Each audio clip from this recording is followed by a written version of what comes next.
Hello friends, எல்லாருக்கும் வணக்கம். நான் உங்கள் டேவிட் அன்பு. இன்றைக்கி நாம் இந்த வீடியோவில் ஒரு இன்ட்ரெஸ்டிங்கான டாபிக் பார்க்க போகிறோம். நல்லா கவனிச்சிங்க அப்படின்னா, இந்த மாதிரி சென்டென்ஸ் இப்படி தான் இங்கிலீஷில் சொல்லணுமா அப்படிங்கிறது நீங்கள் அண்டர்ஸ்டாண்ட் பண்ணிக்குவீங்க. ஓகே, வீடியோவை ஸ்கிப் பண்ணாமல் பாருங்கள், அப்போ தான் உங்களுக்கு புரியும். அண்ட் இதை ஃபஸ்ட் டைம் நம்ம சேனலுக்கு வந்திருக்கீங்க, மறக்காம நம்ம சேனலை சப்ஸ்கிரைப் பண்ணிட்டு பெல் பட்டனை கிளிக் பண்ணி வச்சுக்கோங்க. அப்போ தான் நான் போடுற வீடியோஸ் உங்களுக்கு தொடர்ந்து வந்து சேரும். நாம் இப்போ டிலே இல்லாமல் வீடியோக்குள்ளே போயிடலாம். ஃப்ரெண்ட்ஸ், அப்புறம் ஒரு முக்கியமான விஷயம், அடுத்த மாதத்துக்கான பேசிக் டு இன்டர்மீடியட் கோர்ஸோட அட்மிஷன் ஸ்டார்ட் ஆயிடுச்சு. நீங்கள் அதில் ஜாயின் பண்ணணும்னு நினைக்கிறவங்க இப்போ ஸ்க்ரீனில் தெரியுற இந்த நம்பருக்கு வாட்ஸ்அப் பண்ணுங்கள், நாங்கள் உங்களுக்கு டீட்டெயில்ஸ் சென்ட் பண்ணுறோம். ஃப்ரெண்ட்ஸ், இப்போ நம்ம தமிழில் வழக்கமாக பேசும் பொழுது ஒரு விஷயத்தை பண்ணிக்கிட்டே இன்னொரு விஷயத்தை பண்ணா அப்படின்னு நம்ம என்ன பண்ணுவோம்னா சொல்லுவோம். அதற்கு ஏற்றாற் போல தான் ஒரு சென்டென்ஸ் நான் எழுதி வச்சுருக்கேன், பாருங்களேன். என்னை பார்த்து கொண்டே பேசினான். இங்கே என்ன பண்ணுறாராம ஒருத்தர் ரெண்டு ஆக்ஷனை பண்ணுறாரு. எப்படி? ரெண்டு ஆக்ஷனுமே சைமல்டேனியஸாக பண்ணுறாரு. என்னை பார்த்து கொண்டே பேசினான். நான் உங்களுக்கு ஒரு ஐடியா சொல்லி கொடுத்துருக்கேன். என்ன அப்படின்னா, எந்த ஒரு தமிழ் சென்டென்ஸாக இருந்தாலும் அந்த சென்டென்ஸில் இருக்க கடைசி வார்த்தையை நீங்கள் பார்த்தீங்க அப்படின்னா அந்த பர்டிகுலர் சென்டென்ஸ் என்ன டென்ஸில் இருக்குது அப்படிங்கிறது ஈஸியாக ஐடென்டிஃபை பண்ணிடலாம் அப்படின்னு நான் சொல்லி கொடுத்துருக்கேன் உங்களுக்கு நிறைய வீடியோஸில். அந்த அடிப்படையில் பார்த்தோம் அப்படின்னா, பேசினான் அப்படிங்கிறது நமக்கு ஒருவர் ஒரு செயலை கடந்த காலத்தில் செஞ்சார் அப்படிங்கிற ஐடியாவை கொடுக்குது. அப்போது அது சிம்பிள் பாஸ்டில் இருக்குது, அது V2.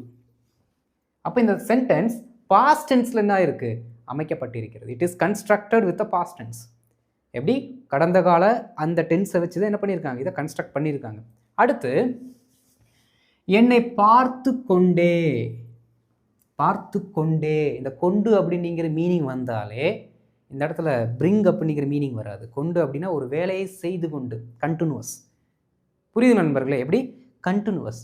அப்போது எப்போல்லாம் இந்த மாதிரி ஒரு வார்த்தையை நீங்கள் அந்த கண்டினியூஸ் ஃபார்மில் சொல்கிறீங்களோ அதை நீங்கள் ஜெரண்ட் ஃபார்மில் என்ன பண்ணணும் அப்படின்னா ஸ்ட்ரக்சர் பண்ணணும், ஜெரண்ட் ஃபார்மில் எழுதணும்.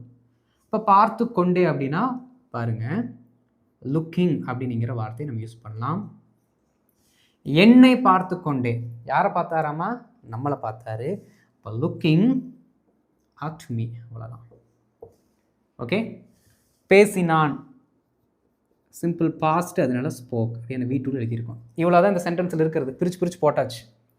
என்னை, மீ, பார்த்து கொண்டே, லுக்கிங் அட்.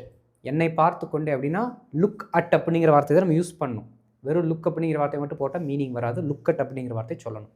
ஏதாவது ஒரு பொருளை பார் அப்படின்னு சொன்னால் லுக் அட், அந்த படத்தை பார், look at that picture, look at that picture, அப்படி தான் சொல்லணும். புரியுதுங்களா? அப்போ என்ன பார்த்தாரு அப்படின்னா லுக்டு அட் மீ, பார்த்தார் அப்படின்னு சொன்னேன். என்னை பார்த்து கொண்டே, லுக்கிங் அட் மீ. அப்போது இங்கே வேறு டென்ஸு, இங்கே வேறு டென்ஸு. அவர் என்ன பண்ணுறாராமா, ரெண்டு ஆக்ஷனும் சைமல்டேனியஸாக செய்கிறதுனால இந்த ரெண்டு வினைச்சொல்லையும் நம்ம என்ன பண்ணணும், இப்போது இணைக்கணும். அப்படி இணைக்கிறதுக்கு நாம் இங்கே யூஸ் பண்ணக்கூடிய வார்த்தை வயல். ஓகே. இந்த வயல் அப்படிங்கிற வார்த்தை தான் வச்சு என்ன பண்ண போகிறோம், இந்த ரெண்டு ஆக்ஷனையுமே நாம் இணைக்க போகிறோம். வயலுக்கு முன்னாடி, எப்படி? வயலுக்கு முன்னாடி ஒரிஜினல் வேர்பு, சென்டென்ஸோட மெயின் வேர்பு வயலுக்கு முன்னாடியும், வயலுக்கு பின்னாடி அவர் என்ன ஆக்ஷனை பண்ணிக்கிட்டே இன்னொரு ஆக்ஷனை பண்ணாரோ, எந்த ஆக்ஷனை கண்டினியூஸாக பண்ணாரோ அதை வயலுக்கு பின்னாடி நம்ம யூஸ் பண்ணணும். புரியுதுங்களா? எப்படி? பாருங்கள், மெயின் வேர்பு வயலுக்கு முன்னாடி, அதற்கடுத்து ஜெரண்ட் வயலுக்கு பின்னாடி. இதை மறக்கவே நீங்கள் கூடாது. இந்த மெயின் வேர்புக்கு முன்னாடி என்ன சப்ஜெக்ட் போடுறோமோ அந்த சப்ஜெக்ட், இந்த ஜெரண்டுக்கு அடுத்து தேவைப்படுற ஆப்ஜெக்ட், எதெல்லாம் ரிமைனிங் திங்ஸ் நம்ம சென்டென்ஸில் வேணும்னு நினைக்கிறோமோ அதெல்லாமே அதுக்கப்புறம் போட்டுக்கலாம். அந்த அடிப்படையில் பார்த்தா என்னை பார்த்து கொண்டே பேசினான். எப்படி? என்னை பார்த்து கொண்டே பேசினான். பேசுனது யாரு? அவர் தான் சப்ஜெக்ட். அப்போ ஹீ, மெயின் வேர்ப் என்ன? பேசினான். பேசினான்னா ஸ்போக். Okay, he spoke. அடுத்து வயல் அப்படிங்கிற வார்த்தை போட்டுக்கோங்க. அடுத்து ஜெரண்ட். என்ன ஜெரண்ட் இருக்குது? என்ன கண்டினியூஸ் ஃபார்ம் ஆஃப் வேர்ப் இருக்குது? பார்த்து கொண்டே. பார்த்து கொண்டே அப்படின்னா லுக்கிங் அட் என்னை, மீ, முடிஞ்சு போச்சு. ஹீ ஸ்போக் வயல் looking at me. He spoke while looking at me. அவன் என்னை பார்த்து கொண்டே பேசினான், என்னை முறைத்து கொண்டே பேசினான், வேலை செய்து கொண்டே பேசினான். எப்படி? எல்லாமே ஒரே ஃபார்மட்டு தான். இப்போ இன்னொன்று கவனிங்க நண்பர்களே, இந்த வயலுக்கு அடுத்து வரக்கூடிய இந்த பர்டிகுலர் ஃபார்முக்கு நோ டென்ஸ். நோ டென்ஸ், டென்ஸ்ன்னு கிடையாது, டென்ஸ் காலம் கிடையாது. வயலுக்கு அடுத்து வரக்கூடிய அந்த ஜெரண்ட் ஃபார்முக்கு காலம் கிடையாது. ஆக இந்த சென்டென்ஸோட டென்ஸை ஃபிக்ஸ் பண்ணுறது யார் அப்படின்னா இந்த மெயின் வேர்ப் தான். இந்த மெயின் வேர்ப் தான் சென்டென்ஸோட டென்ஸை ஃபிக்ஸ் பண்ணுது. இங்கே நீங்கள் ப்ரெசண்ட்டில் போட்டிங்கன்னா ப்ரெசண்ட் டோனில் கடைசியில் மீனிங் வரும். பாஸ்டில் போட்டிங்கன்னா பாஸ்டோட டோனில் கடைசியோட அந்த சத்தம் வரும். பாருங்கள், பேசினான் இருக்கு, ஸ்போக் போட்டிருக்கோம். ஹீ இஸ் ஸ்பீக்கிங்னு சொன்னீங்கன்னு வச்சுக்கோங்களேன், அவன் என்னை பார்த்து கொண்டே பேசி கொண்டு இருக்கிறான். மாறிடுச்சு பாருங்கள் மீனிங். என்னை பார்த்துக்கிட்டே பேசிகிட்டு இருக்கான்டா, என்னை பார்த்துக்கிட்டே பேசிகிட்டு இருக்கான். He is talking, he is speaking while looking at me. So ரொம்ப சிம்பிள். பின்னாடி இருக்க இந்த ஸ்ட்ரக்சர் மாறாது, முன்னாடி இருக்கிற இந்த ஸ்ட்ரக்சரை மாற்றுறது மூலமாக என்ன டென்ஸ் வேணுமோ எல்லா டென்ஸுக்கு ஏற்றாற் போல் நம்ம மாற்றிக்கலாம். ரொம்ப ரொம்ப ஈஸி நண்பர்களே. அப்போ இங்கே நீங்கள் simple present, past, perfect, modal, semi modal என்ன வேணாலும் போட்டுக்கலாம், அர்த்தம் வந்துடும். ரொம்ப ஈஸி. புரிஞ்சுதுங்களா? இவ்வளோதான் கான்செப்ட். வயலுக்கு முன்னாடி மெயின் வேர்ப், வயலுக்கு பின்னாடி ஜெரண்டு, அதோட வேலையை முடிக்கிறோம். எக்ஸாம்பிள் இப்போ பார்க்க போகிறோம், அதிலே எல்லாத்துக்கும் புரிஞ்சிடும். சரிங்களா? இப்போ என்ன பண்ணலாம், எக்ஸாம்பிள்ஸ் போயிடலாம்.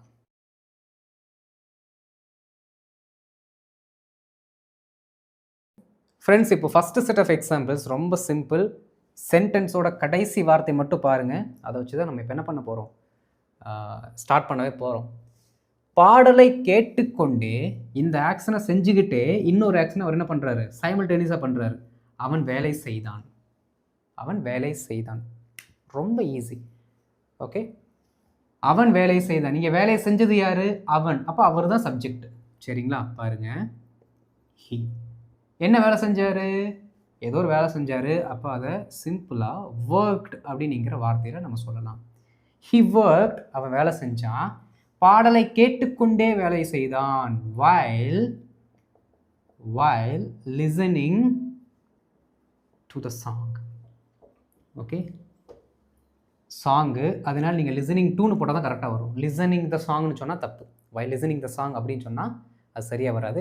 while listening to the song அப்படின்னு சொன்னால் பர்ஃபெக்டாக இருக்கும். பாருங்கள், he worked while listening to the song. he worked while listening to the song. பாட்டு கேட்டுக்கிட்டே என்ன பண்ணா, வேலை செஞ்சான். he worked hard அப்படி கூட ஆட் பண்ணிக்கோங்க ஏதாவது. he worked hard while listening to the song. தொலைபேசியில் பேசிக்கிட்டே அவ சமைச்சா. இந்த வேலையை செஞ்சுக்கிட்டே இன்னொரு வேலையை செஞ்சா. Simultaneous action. பாருங்க, அவள் சமைத்தாள், she cooked. இது எல்லாத்துக்குமே தெரியும், பாஸ்ட்ல இருக்கு. she cooked while தொலைபேசியில் பேசிக்கொண்டே, while talking on the phone. Okay, இங்கே ஆன் வருது, ஓவர் வரணுமா, என்ன வரணும் அப்படின்னு நீங்கள் ரிசர்ச் வேண்டாம். இந்த மாதிரி ஒரு வார்த்தை படிக்கிறீங்களா, அப்படியே அதை ஃபிக்ஸ் பண்ணி பழகிக்கோங்க. அதில் ரிசர்ச் பண்ணிட்டு இருந்தீங்க அப்படின்னா உங்களுக்கு கன்ஃபியூஷன்ஸை கொடுக்கும். சில சமயங்களில் ஒரு சில ப்ரிப்போசிஷன் எதுக்கு அங்கே வருது அப்படிங்கிறது நமக்கு புரியாது. ஆனால் யூசேஜில் அது கரெக்டாக அப்படியே ஃபிக்ஸாகி உட்காந்துக்கும். அதெல்லாம் நீங்கள் ஓவராக ரிசர்ச் பண்ணிங்க அப்படின்னா அது ரிலேட்டடாக இருக்கக்கூடிய எந்த புது வார்த்தையும் நீங்கள் கற்றுக்க மாட்டீங்க. நம்மளால் அதை பழகி பேச முடியாது. தெரிஞ்ச அளவுக்கு அண்டர்ஸ்டாண்ட் பண்ணிக்கோங்க. தெரிலையா, இதுதான்டா ஸ்ட்ரக்சர் அப்படின்னு சொல்லிட்டு நீங்கள் அந்த ஃபார்மெட்டை ப்ராக்டிஸ் பண்ண பழகுங்க. Okay, right. பாருங்கள் நண்பர்களே, she cooked while talking on the phone. she cooked, அவள் சமைத்தாள். என்ன பண்ணிட்டு, தொலைபேசியில் பேசிக்கொண்டே, while talking on the phone. இந்த whileக்கு அடுத்து 100% ஜெரண்டு தான் போகணும், வேறு எதுவும் போட்டுறாதீங்க. ஏன்னா ஒரு ஆக்ஷன் கண்டினியூஸாக அவங்க செஞ்சிட்டு இருந்தாங்க, இன்னொரு ஆக்ஷன் செய்யும் பொழுது அவங்க இன்னொரு ஆக்ஷனை தொடர்ந்து செய்து கொண்டிருந்தார்கள் அப்படிங்கிறத சொல்கிறதுக்கு while தான் பெஸ்ட்டு. அதனால் மாற்றிட வேண்டாம். தலையை ஆட்டிக்கொண்டே அவர்கள் நடந்து சென்றார்கள். ரொம்ப சிம்பிள் ஃப்ரெண்ட்ஸ். இப்போ ஒருத்தவங்க வரான்னு வச்சுக்கோங்களேன், நம்ம வணக்கத்தை போடுறோம், அப்படியே தலையை ஆட்டிகிட்டே என்ன பண்ணுறாங்க, அவங்க நடந்து போகிறாங்க. புரியுதுங்களா? அதை தான் நம்ம எழுதியிருக்கோம். தலையை ஆட்டிகிட்டே அவங்க நடந்து சென்றார்கள். பாருங்க, they walked away. இது ஒரு ஃப்ரேசல் verb, போயிட்டாங்க அப்படின்னு சொல்கிறதுக்கு. Okay, they walked away எப்படியாமா, while தலையை ஆட்டிக்கொண்டே, while shaking their head. Okay, while shaking their head. They walked away while shaking their head. They walked away while shaking her head. இவ்வளோ தான். இப்போ நான் பண்ண ஆக்ஷன் தான் அந்த பர்டிகுலர் சென்டென்ஸோட அர்த்தம். இப்போ யாரோ ஒரு பார்க்குறீங்க, வணக்கம் சொல்கிறீங்கன்னு வச்சுக்கோங்களேன். அவங்க என்ன பண்ணுவாங்க, ஒரு சிலர் திருப்பி வணக்கம் சொல்லுவாங்க, ஒரு சிலர் என்ன பண்ணுவாங்கன்னா இப்படி சொல்லிட்டு என்ன பண்ணிடுவாங்க, அப்படியே நகர்ந்து போயிடுவாங்க. அந்த ஆக்ஷனை தான் இப்போ நம்ம சொல்கிறோம். Okay, they walked away while shaking their head. They walked away while shaking their head. Simple.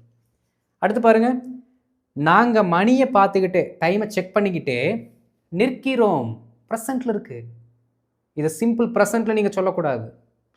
அந்த பர்டிகுலர் ஆக்ஷன் அந்த டைமில் மட்டும்தான் நடக்குது அப்படின்னா என்ன டென்ஸ் யூஸ் பண்ணணும்னு நான் சொல்லியிருக்கேன். கொஞ்சம் ரீவைண்ட் பண்ணுங்கள், மூளைக்கு வேலை கொடுங்க. மூளைக்கு இப்போ வேலை கொடுத்து ஒருத்தர் அந்த டைமில் மட்டும்தான் அந்த பர்டிகுலர் ஆக்ஷன் செய்கிறாரு. அது அவரோட ரெகுலர் ஹேபிட் கிடையாது. அதை திருப்பி திருப்பி அவர் செய்கிறது கிடையாது. நான் என்ன டென்ஸை யூஸ் பண்ணணும்? Excellent. Excellent. Simple present continuous tense. ஏன்னா அப்போ மட்டும்தான் செய்கிறதுக்கு என்ன பண்ணுறோம், நாம் இந்த ஸ்ட்ரக்சர் வச்சுருக்கோம். வெறும் சிம்பிள் V1 வந்து பிளெயினாக யூஸ் பண்ணோம்னா அந்த பர்டிகுலர் ஆக்ஷன் அவர் ரெகுலராக செய்கிறாருன்னு அர்த்தம். அதை நம்ம யூஸ் பண்ணக்கூடாது. சரி வாங்க, நாங்கள் மணியை பார்த்து கொண்டே நிற்கிறோம். நாங்கள் என்ன பண்ணுறோம், நிற்கிறோம். அப்போது வி ஆர் மணியை பார்த்து கொண்டே டைமை செக் பண்ணிவிட்டு வெயிட் பண்ணுறோன்னு எழுதலாமா? நிற்கிறோம்னா ஸ்டாண்டிங் போடலாம், வெயிட்டிங்னு போடலாம். சரிங்களா? வி ஆர் வெயிட்டிங் while மணியை பார்த்து கொண்டே, while checking the time. அவ்வளோதான். we are waiting while checking the time. okay, we are waiting while checking the time. we are waiting while checking the time. Time பார்த்துக்கிட்டே நாங்கள் wait பண்ணிட்டு இருந்தோம். Okay, நிற்கிறோம் அப்படின்னு சொல்கிறோம்ல, அதை இப்படி நம்ம சொல்கிறோம். அடுத்து பாருங்கள், அனிதா தோழிகளிடம் பேசிக்கொண்டே டீ குடிக்கிறாள். அவங்க ஃப்ரெண்ட்ஸுக்கிட்ட பேசிக்கிட்டே டீ குடிச்சிட்டு இருக்கிறா. அவளோட ஃப்ரெண்ட்ஸு கூட பேசிக்கிட்டே டீ குடிக்கிறா. அந்த டைமில் மட்டும் அந்த ஆக்ஷன் நடக்குது. அதனால present continuous. Anitha is drinking tea. Anitha is drinking tea while chatting with her friends. Okay, chat அப்படின்னா மொபைல் எடுத்து சேட் பண்ணுறோம்ல, அது மட்டும் கிடையாது, பேசுகிறதும் சேட்டு தான். புரியுதுங்க நண்பர்களே? சும்மா கொஞ்சம் அரட்டை அடிக்கிறோம்ல, அதெல்லாம் சேட்டு தான். ரைட், பாருங்கள், Anitha is drinking tea while chatting with her friends. Anitha is drinking tea while chatting with her friends. ஒரு டைம் சொல்லுங்கள், Anitha is drinking tea while chatting with her friends. கடைசியாக ஒரே ஒரு எக்ஸாம்பிள், பழைய நினைவுகளை நினைவு கூர்ந்து கொண்டே சிரிக்கிறாய். நீ அப்படியே பழசெல்லாம் அப்படியே நினச்சிக்கிட்டே சிரிக்கிற. பழசெல்லாம் நினச்சிக்கிட்டே அப்படியே சிரிக்கிறடா அப்படின்னு நம்ம சொல்லுவோம்ல ஃப்ரெண்ட்ஸை பார்த்து. ரொம்ப சிம்பிள், நீ சிரிக்கிறாய். You are smiling. You are smiling while எப்படி பழைய நினைவுகளை நினைவு கூர்ந்து கொண்டே, while remembering the old memories. Okay, remembering the old memories. You are smiling while remembering the old memories. You are smiling while remembering the old memories. ரொம்ப ரொம்ப easy. புரியுது நண்பர்களே? அப்போ இப்போ நாம் பார்த்துருக்க இந்த பர்டிகுலர் சென்டென்ஸ் எதில் இருக்குது? while அப்படிங்கிற வார்த்தையை யூஸ் பண்ணி பாஸ்ட்டுக்கும் ப்ரெசண்ட்டுக்கும் நம்ம என்ன பண்ணியிருக்கோம், ஒரு சில எக்ஸாம்பிள்ஸ் பார்த்துருக்கோம். இப்போது வேறு செட் ஆஃப் டென்சஸில் என்ன பண்ணலாம், ஒரு சில எக்ஸாம்பிள்ஸ் பார்க்கலாம்.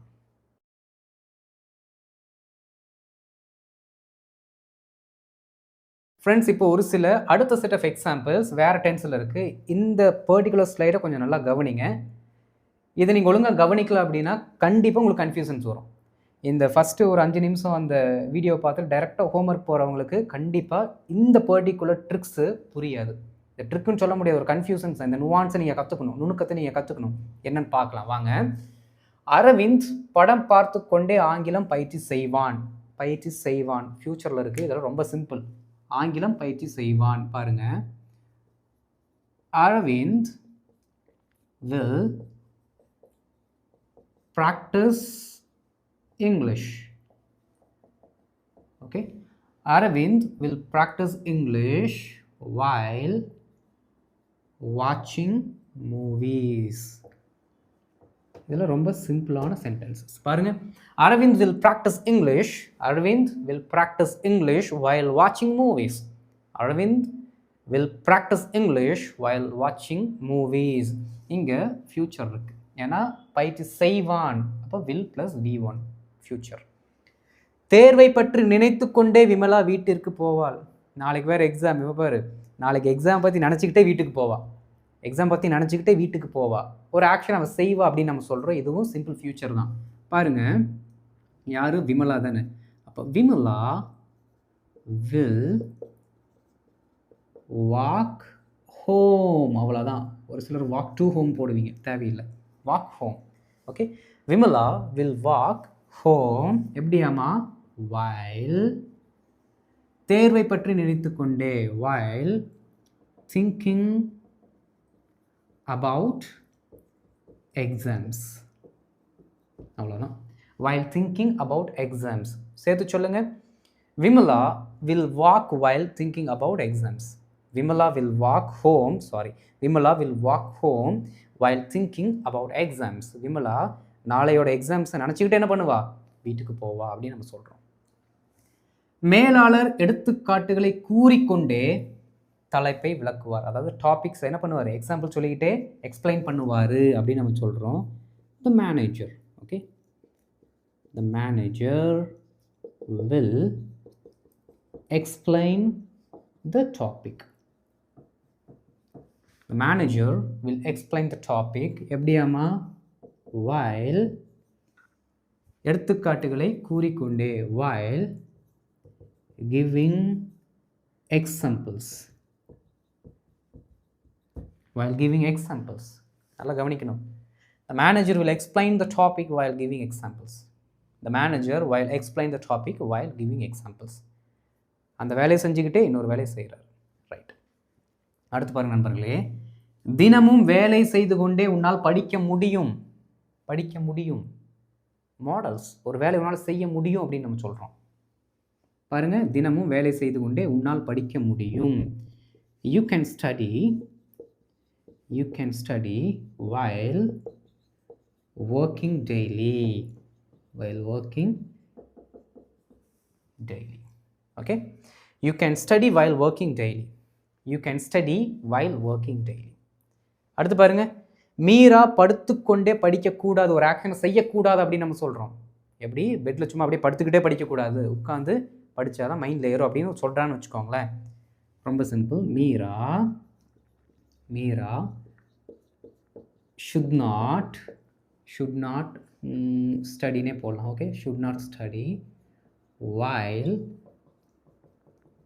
laying on the bed. while laying on the sofa. எது வேணாலும் நீங்கள் சொல்லிக்கலாம். சரிங்களா? பாருங்கள், மீரா படுத்துக்கொண்டே படிக்கக்கூடாது. அப்படி படித்தானா அவளுக்கு மண்டையில் ஏறாது அப்படின்னு நம்ம சொல்கிறோன்னு வச்சுக்கோங்களேன். Meera should not study while laying on the bed. Meera should not study while laying on the bed. அவங்க கொடுத்து கொண்டே நகர வேண்டும். அப்படியே கொடுத்துக்கிட்டே என்ன பண்ணிடணும்? நகர்ந்துடணும். கொடுத்துக்கிட்டே நகர்ந்து போயிடணும் அப்படின்னு நம்ம சொல்கிறோம். பாருங்கள், இது ஒரு கட்டாயமாக சொன்னோம் அப்படின்னா they must move. Okay, they must move while distributing, while giving. எப்படி வேணாலும் சொல்லலாம். Okay, they must move while distributing. they must move while giving. கொடுத்து கொண்டே என்ன பண்ணணும்? நகர்ந்து செல்ல வேண்டும். இப்போது நீங்கள் ஒரு முக்கியமான ஒரு டிஃப்ரென்ஸை இங்கே கற்றுக்கணும், இல்லாட்டி கன்ஃபியூஸ் பண்ணும். எப்படின்னா, நிறைய பேருக்கு என்ன டவுட் வரும்னா, you can study while working daily. நீ தினமும் வேலை செய்யும் பொழுது உன்னால் படிக்க முடியும். இப்படிங்கிற அர்த்தத்தில் எடுத்துக்குவீங்க. இந்த வைல் அப்படிங்கிற அந்த வார்த்தைக்கு அந்த பர்டிகுலர் ஆக்ஷனை செய்யும் போது நீங்கள் இன்னொரு அர்த்தம் இருக்குல்ல. இதுதான் எனக்கும் ரொம்ப கன்ஃபியூஷனாக இருக்கக்கூடிய ஒரு சப்ஜெக்ட். ஆனால் ஈஸி தான். Okay, Meera should not study while laying on the bed. Bed மேலே படுத்திருக்கும் போது மீரா என்ன பண்ணக்கூடாது? படிக்கக்கூடாது. இது அர்த்தம் வருது. அப்போ எந்த அர்த்தத்தை நம்ம எடுத்துக்கிறது? தே மஸ்ட் மூவ் வைல் டிஸ்ட்ரிபியூட்டிங். கொடுத்து கொண்டு இருக்கும் பொழுது அவர்கள் நகர வேண்டும். ஆஹா, எந்த மீனிங் எடுத்துக்கிறது நண்பர்களே? நான் புரிஞ்சு வச்சுக்கிட்டு இதை வந்து ஈஸியாக எப்படி அண்டர்ஸ்டாண்ட் பண்ணிக்கலான்னு நான் உங்களுக்கு ஒரு டெக்னிக் சொல்லி கொடுக்குறேன். அதை ஃபாலோ பண்ணுங்கள். புரியுதுங்களா? நல்லா கவனிங்க நண்பர்களே. எப்பெல்லாம் ஒரு ஆக்ஷனை செய்யும் போது இன்னொரு ஆக்ஷனை செய்ய நீங்கள் சொல்கிறீங்களோ அந்த பர்டிகுலர் இடத்துல இந்த வைல் அப்படிங்கிற வார்த்தைக்கு அடுத்து ஒரு மெயின் கிளாஸ் போட்டுருங்க. சப்ஜெக்டில் ஆரம்பிக்கணும், ஜெரண்டில் ஆரம்பிக்கக்கூடாது. ஜெரண்டில் ஆரம்பித்தா அந்த வேலையை அவங்க செஞ்சுக்கிட்டே செய்கிறாங்கன்னு மீனிங் வச்சுக்கோங்க. ஜெரண்டுக்கு அடுத்து ஒரு முழு வாக்கியம், ஒரு பிளெயின் சென்டென்ஸ் வரணும். சப்ஜெக்ட் வேர்ப் அப்படி மாதிரி வந்துச்சு அப்படின்னா நீங்கள் என்ன பண்ணலாம்?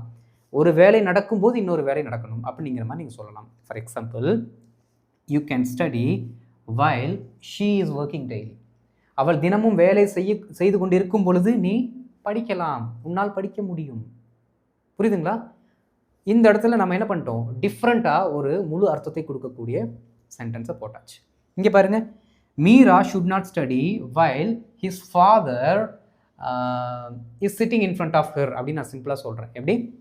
மீரா ஷுட் ஸ்டடின்னு வச்சுக்கலாம். Okay, Meera should study while her father is sitting in front of her. While her father is sitting in front of her. மீராவோட அப்பா அவளுக்கு முன்னாடி உட்கார்ந்து கொண்டு இருக்கும்போது, இருந்துக்கிட்டே மீனிங் வராது. ஏன்னா இங்கே முழு அர்த்தத்தை கொடுக்கக்கூடிய ஒரு மெயின் கிளாஸ் வருது. மீராவினுடைய அப்பா அவள் முன்னாடி உட்கார்ந்து கொண்டு இருக்கும் பொழுது மீரா படிக்க வேண்டும். மீனிங் வந்துருச்சு பாருங்க. அப்போ போது பொழுது அப்படிங்கிற அர்த்தத்தை நீங்கள் வாயில் வச்சு கொடுக்கணும்னா அதற்கு பின்னாடி நீங்கள் என்ன பண்ணுங்க? 2 ஆக்ஷனை யார் செய்கிறாங்க அப்படிங்கிற அந்த நவுனையும் மென்ஷன் பண்ணுங்க. புரியுதுங்களா? பாருங்க, they must move while we are distributing. நாம் கொடுத்துட்டு இருக்கும்போது அவங்க நகரணும், நாம் கொடுத்து கொண்டு இருக்கும்போது அவர்கள் நகர வேண்டும். புரியுதுங்களா நண்பர்களே? They must move while we are distributing the gifts, while we are distributing the certificates, எது வேணாலும் சொல்லிக்கலாம். நாம் சான்றிதழ்களை கொடுத்து கொண்டு இருக்கும்போது அவர்கள் நகர வேண்டும். இங்கே ஏன் போது வந்துச்சு, பொழுது வந்துச்சு? மெயின் கிளாஸ் யூஸ் பண்ணியிருக்கோம். புரியுதுங்களா? அப்போது இங்கே ஒரு சப்ஜெக்ட் வரணும், இதற்கு அடுத்து ஒரு சப்ஜெக்ட் வரணும். இங்கே வரக்கூடிய சப்ஜெக்டே இங்கேயும் வரலாம், தப்பு இல்லை. அதற்கேற்ற மாதிரி சென்டென்ஸ் நம்ம சொல்லிக்கணும். புரியுதுங்களா? ஓகே, பாருங்க, Meera should not study while she is using her mobile phone. Meera should not study while she is using her mobile phone. Meera அவளுடைய மொபைல் ஃபோனை யூஸ் பண்ணி கொண்டு இருக்கும் பொழுது படிக்கக்கூடாது. மீனிங் வந்துருச்சா? Meera should not study while using her mobile phone. Meera should not study while using her mobile phone. Meera அவளோட mobile ஃபோனை யூஸ் பண்ணிக்கிட்டே படிக்கக்கூடாது. அப்படியே மாறிடுச்சு மீனிங். அந்த வேலையை செய்து கொண்டே அப்படின்னா வைல் ப்ளஸ் ஜெரண்ட். அந்த வேலையை செய்யும் பொழுது வைல் ப்ளஸ் நவுன் ப்ளஸ் அந்த வேர்ப் ஃபார்மேட் வந்துடணும். இப்படி கொஞ்சம் அண்டர்ஸ்டாண்ட் பண்ணிக்கிட்டிங்கன்னா ஈஸியாக இருக்கும். இல்லாட்டி உங்களுக்கு பயங்கரமான கன்ஃபியூஷன்ஸ் வரும். ரைட்? ஓகே ஃப்ரெண்ட்ஸ், இதோட வீடியோ முடிச்சுக்கலாம். இந்த வீடியோ உங்களுக்கு பிடிச்சிருந்துச்சுன்னா மறக்காம லைக் பண்ணிட்டு மற்றவங்களுக்கு ஷேர் பண்ணுங்கள். அண்ட் இதான் ஃபஸ்ட் டைம் நம்ம சேனலுக்கு வந்திருக்கீங்கன்னா மறக்காம நம்ம சேனலை சப்ஸ்கிரைப் பண்ணிட்டு பெல் பட்டனை கிளிக் பண்ணி வச்சுக்கோங்க. அப்போ தான் நான் போடுற வீடியோஸ் உங்களுக்கு தொடர்ந்து வந்து சேரும். அடுத்த வீடியோவில் ஒரு சூப்பரான கான்செப்டில் வந்து உங்களை மீட் பண்ணுறேன். அது வரைக்கும் இதை நல்லா ப்ராக்டிஸ் பண்ணிட்டு இருங்க. இப்போதைக்கு உங்கள்கிட்ட இருந்து நான் விடைபெற்றுக் கொள்கிறேன். அடுத்த வீடியோவில் நாளைக்கு பார்க்கலாம். தேங்க்யூ.